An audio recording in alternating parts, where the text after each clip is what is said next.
All right, Miss Blackman here. Let's talk about the impact of television on American culture.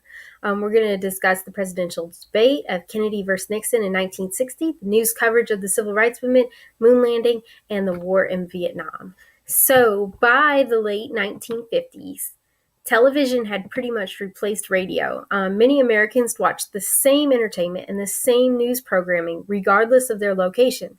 There wasn't really many to choose from at this point. They didn't have like multiple news channels like we do today. And so this created a common national culture during the 1950s and 60s. So television coverage impacted political and social events throughout the nation. So 1960 were the televised debates between candidates, Republican candidate Richard Nixon versus Democrat candidate John F. Kennedy. And both their campaigns were very similar, but the candidates were not.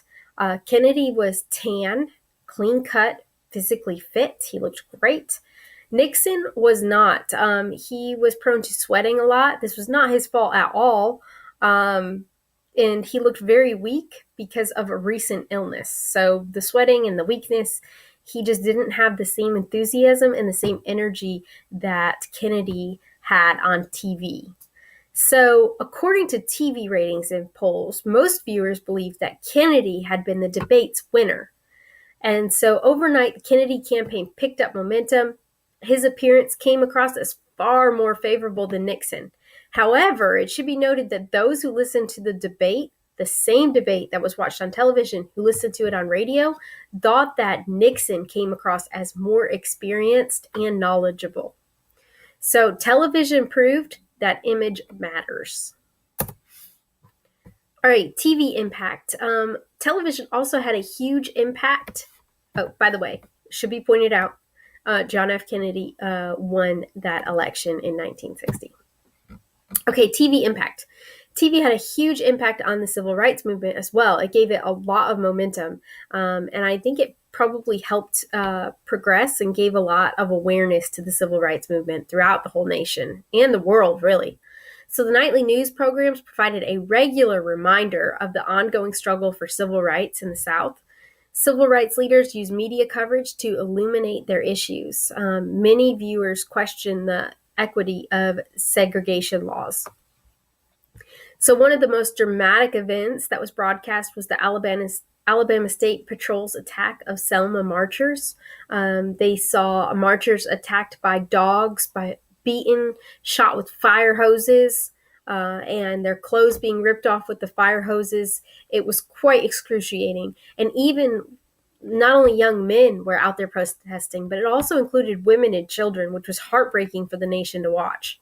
1963, Dr. Martin Luther King Jr.'s I Have a Dream speech was broadcast live to the nationwide audience, and this also brought more awareness to the social issue of segregation that had yet to be resolved during this time. And think about it, we have other forms of social media now. We also have the TV, but we have social media on the internet as well. And it is because of this media that cases like young man Michael Brown, who was unarmed and shot by police, or Trayvon Martin, same scenario, an unarmed young black man shot by police.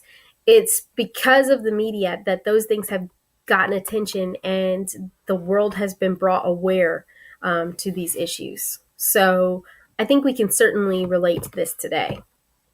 A television impact. Moon landing. So July 20th, 1969, Americans watched Neil Armstrong and Buzz Aldrin planting an American flag on the moon. And the space race between the U.S. and the USSR was symbolically complete with this planting of the flag, the American flag. So the space race was just another area where television had an impact on the public.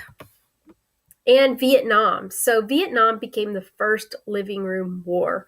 News reporters broadcast nightly from combat zones that involved Americans fighting in Vietnam. People were watching the events unfold in Vietnam, and they were watching the protest movements about the Vietnam War in the U.S. on television. So it was difficult for the government to convince Americans that the victory in the war was imminent, because they were seeing otherwise on the nightly news.